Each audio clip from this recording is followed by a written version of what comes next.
Hello दोस्तों, तो आज अपन बात करेंगे 3 ब्लॉक सिस्टम प्रॉब्लम के बारे में। ठीक है ना। तो यहाँ पर सिंपली क्या हो रहा है, एक 1 केजी का ब्लॉक है, 2 केजी का ब्लॉक है, 3 केजी का ब्लॉक है। यहाँ पर हॉरिजॉन्टल में एक फोर्स अप्लाई किया जा रहा है जो कि 8 न्यूटन का है। राइट है। और सरफेस यहाँ पर स्मूथ दे रखी है। यहाँ पर म्यू अपन को फ्रिक्शन कोएफिशिएंट 0.2 दे रखा है। यहाँ पर फ्रिक्शन कोएफिशिएंट म्यू की वैल्यू 0.1 दे रखी है। लोग तब तक तेरी बातों का यकीन नहीं करेंगे जब तक तू इन्हें रिजल्ट नहीं दिखा देता। सबसे पहला स्टेप अपना ये होता है कि यहाँ पर इसका टोटल मास क्या है पूरे का, वो फाइंड करना है। ठीक है। तो टोटल मास हो जाएगा 1 KG plus 2 KG plus 3 KG. कितना हो गया? 6 केजी। अब देखना, अपने यहाँ पर total mass of the system 6 KG find कर लिया है। अब सेकंड देखो, स्टेप अपना सेकंड स्टेप ये होता है कि इसका टोटल मास फाइंड कर लिया, इस पर नेट फोर्स कितना अप्लाई हो रहा है और वो अपन को यहाँ पर एक्सेलरेशन एज्यूम करना है। यहाँ पर एक्सेलरेशन ए मैं मान लेता हूँ उसका। राइट है। तो नेट फोर्स इक्वल टू क्या हो जाएगा यहाँ पर, simply total mass into acceleration. ये अपना होता है फॉर्मूला। नेट फोर्स इस पर 8 न्यूटन, सरफेस यहाँ पर स्मूथ है, तो net force 8 newton equal to mass यहाँ पर कितना हो गया अपना, यहाँ पर 6 केजी, एक्सेलरेशन ए। तो अपने यहाँ पर एक्सेलरेशन की वैल्यू आ गई 4/3 मीटर पर सेकंड स्क्वायर। अब अपना यहाँ पर सेकंड स्टेप ये होता है कि ऐसे कौन से ब्लॉक जिस पर कोई हॉरिजॉन्टल फोर्स अप्लाई नहीं हो रहा है उसका फ्री बॉडी डायग्राम बनाना है। तो सेकंड स्टेप मैंने देखा यहाँ पर 1 केजी का एक यहाँ पर 3 केजी का, इन दोनों पर कोई हॉरिजॉन्टल फोर्स अप्लाई नहीं हो रहा है। अब यहाँ पर इन दोनों पर कोई हॉरिजॉन्टल फोर्स अप्लाई नहीं किया जा रहा है, इसका मतलब इन दोनों को आगे कौन लेके जाएगा? फ्रिक्शन ही तो लेके जाएगा। देखो 1 केजी 2 केजी बीच में फ्रिक्शन है, वो 1 केजी को आगे लेके जाएगा, और यहाँ पर 2 केजी 3 केजी की वो जो फ्रिक्शन है वो 3 केजी को आगे लेके जाएगा। तो सिंपली क्या होगा यहाँ पर देखो 1 केजी को फ्रिक्शन आगे लेके जा रहा है, इसका मतलब फ्रिक्शन इस पर फॉरवर्ड एक्स में लगेगा। मान लेते फ्रिक्शन एफ आर लग रहा है। राइट है। और फ्रिक्शन की वैल्यू क्या है, मैक्सिमम, वो अपन फाइंड करें। तो फ्रिक्शन मैक्सिमम क्या होता है, म्यू फ्रिक्शन कोएफिशिएंट क्या है और नॉर्मल की वैल्यू क्या है। अब देखो फ्रिक्शन कोएफिशिएंट 1 केजी और 2 केजी के बीच ऑलरेडी दे रखा है कितना, 0.1 है। तो यहाँ पर मैं 0.1 पुट कर दूंगा। और नॉर्मल होता क्या है, देखो 1 केजी का जो वेट होगा वही तो यहाँ पर नॉर्मल लगाएगा, तो सिंपली हो जाएगा 1g। राइट है। अब इसको अपन कैलकुलेट कर लेते हैं। यहाँ पर फ्रिक्शन की वैल्यू आ रही है 1 न्यूटन, तो केवल यहाँ पर फ्रिक्शन कितना लग रहा है, 1 न्यूटन। ये 1 न्यूटन क्या है, ये मैक्सिमम फ्रिक्शन लग रहा है। तो यहाँ पर मैक्सिमम इसका एक्सेलरेशन क्या होगा, नेट फोर्स इस पर क्या लग रहा है, फ्रिक्शन यहाँ पर 1 न्यूटन लग रहा है। नेट फोर्स इक्वल टू हो जाएगा टोटल मास, इसका टोटल मास कितना है 1 केजी। एक्सेलरेशन की वैल्यू क्या अपन एज्यूम कर लेते हैं, एक्सेलरेशन का क्या है, मैक्सिमम a1 है। राइट है। तो यहाँ पर सिंपली a1 हो जाएगा। यहाँ पर देखो a1 की वैल्यू आ जाएगी, तो a1 की वैल्यू आएगी यहाँ पर 1 मीटर पर सेकंड स्क्वायर। इसका मतलब ये हुआ, ये क्या है, 1 केजी का मैक्सिमम एक्सेलरेशन है।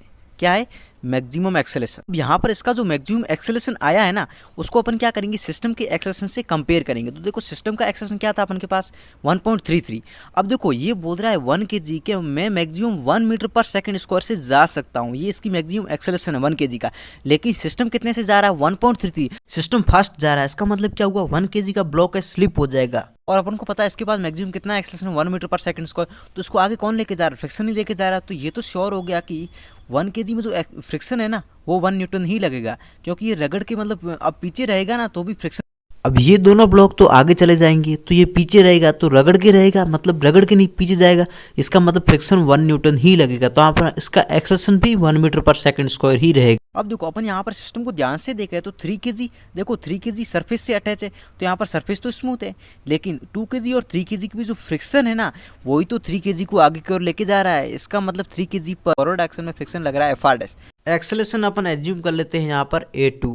तो यहाँ पर सिंपली नॉर्मल क्या होगा, 2 केजी 3 केजी बीच, यहाँ पर दोनों का देखो ये दोनों दबाव डालेंगे 3 केजी के ऊपर, इसका मतलब 1 केजी और 2 केजी दोनों को ऐड करेंगे, 3 केजी टोटल मास हो जाएगा, और ये दबाव डाल रहे इसका मतलब 3g हो जाएगा। तो नॉर्मल की वैल्यू हो जाएगी यहाँ पर अपना क्या हो जाएगा, 3g।